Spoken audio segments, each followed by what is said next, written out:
Coming up on today's episode of Airborne Unlimited, Airlander 10 gets trashed again. Amateur-built aircraft accident totals drop to historic lows. Retrofit market boost avionics sales over first 9 months of 2016.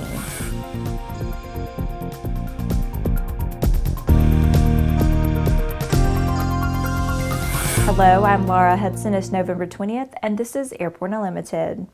The Hybrid Air Vehicle HAV 304 Airlander 10 has been involved in yet another accident, this time when the massive inflatable broke loose from its moorings.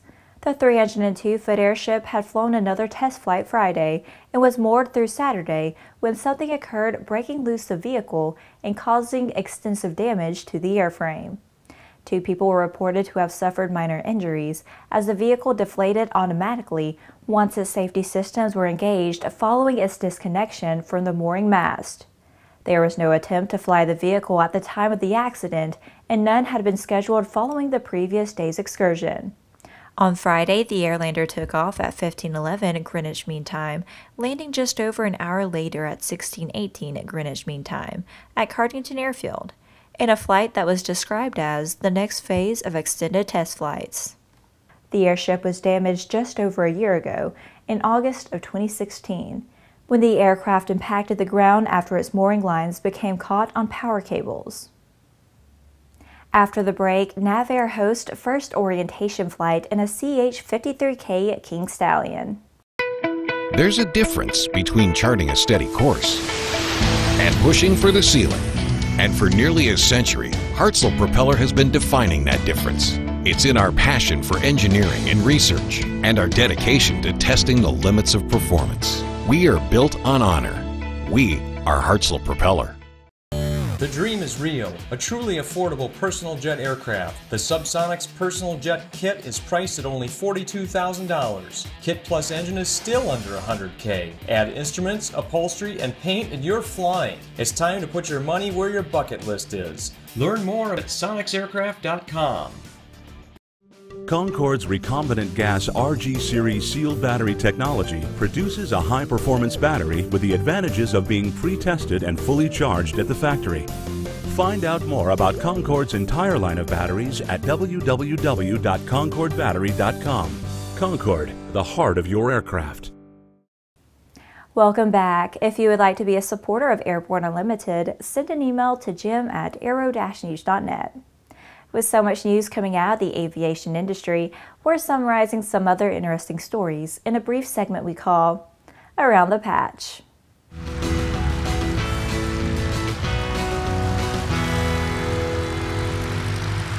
Naval Air Systems Command in Sikorsky, a Lockheed Martin company, hosted a first-of-its-kind orientation flight in the CH-53K King Stallion for the Brigadier General Nir Nin-Nun, Israeli Air Force Commander, Air Support and Helicopter Division, during a test flight November 7th. The 90-minute orientation flight included various operational maneuvers, landings, and takeoffs, providing Nin-Nun a first-hand look at the unique capabilities of the CH-53K. The tax reform bill under consideration in the U.S. Senate would reduce some taxes paid by companies that manage private jets. The Tax Cuts and Jobs Acts include a provision that would decrease the amount of tax owed by such companies on fees collected for maintenance, storage, and staffing for the aircraft. Reform of the tax code has been a major priority for President Donald Trump. A Russian wingsuit base jumper has been fatally injured during an attempt to leap from Ahmedabad in the Himalayan mountains. The mountain is 22,349 feet tall. The jumper was 52-year-old Russian Valery Rozov, who had gained fame in 2013 by base jumping from Mount Everest. For the Everest jump, he leaped from the north face at 23,688 feet after a 4-day climb to his exit point. He reportedly reached speeds of 125 miles per hour before landing on a glacier at 19,521 feet. Textron Aviation has selected the following universities for the 2018 Top Hawk program: Middle Tennessee State University, University of Dubuque, Lewis University, Embry-Riddle Aeronautical University, and Prescott and California Aeronautical University. Each university will take delivery of a new custom-branded Cessna Skyhawk 172 to support flight training, university recruiting efforts, and promotional activities throughout the year. Well, that's it for today's trip around the patch. Now let's move on to the rest of the news.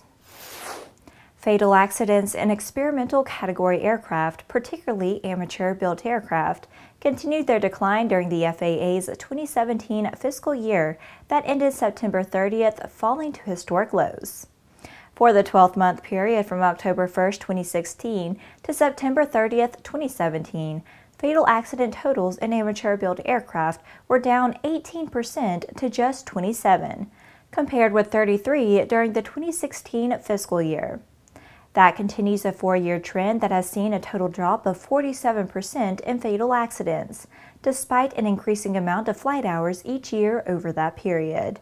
The specific totals compare to 40 amateur-built aircraft fatal accidents during the 2015 fiscal year and 51 in the 2014 fiscal year.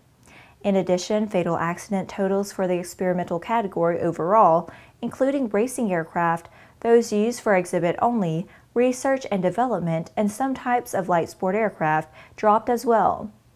Total fatal accidents fell from 49 to 45 during the 12-month measurement period ending September 30th, 2017. The final figures are nearly 25% below the FAA's not-to-exceed goal of 59 fatal accidents for that period. After these messages, retrofit market boost avionics sales over first 9 months of 2016.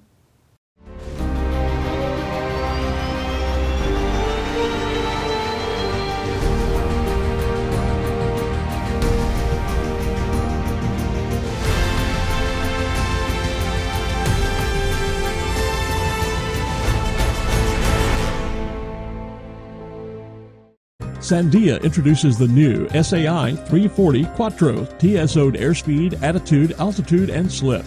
With integral backup battery, safety never looked so good. See it now at www.sandia.aero.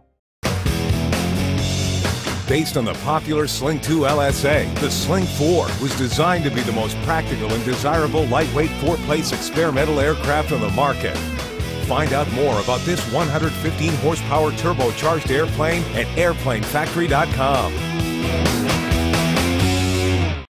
Welcome back. The Aircraft Electronics Association has released its third quarter 2017 Avionics Market Report.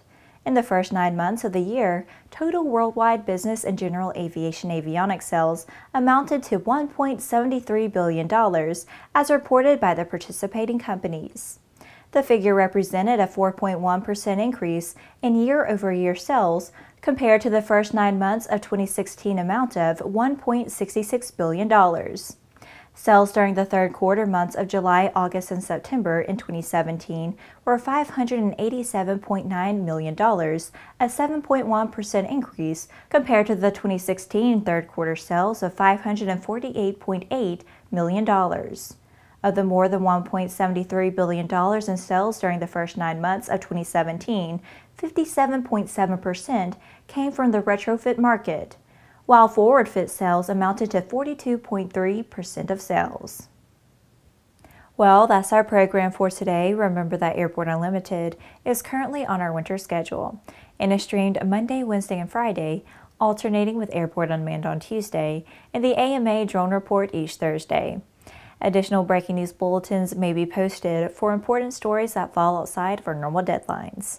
If you're watching us on YouTube, please subscribe and do check us out on Facebook and Twitter. Get comprehensive, real-time, 24/7 coverage of the latest aviation and aerospace stories anytime at aero-news.net. See you tomorrow.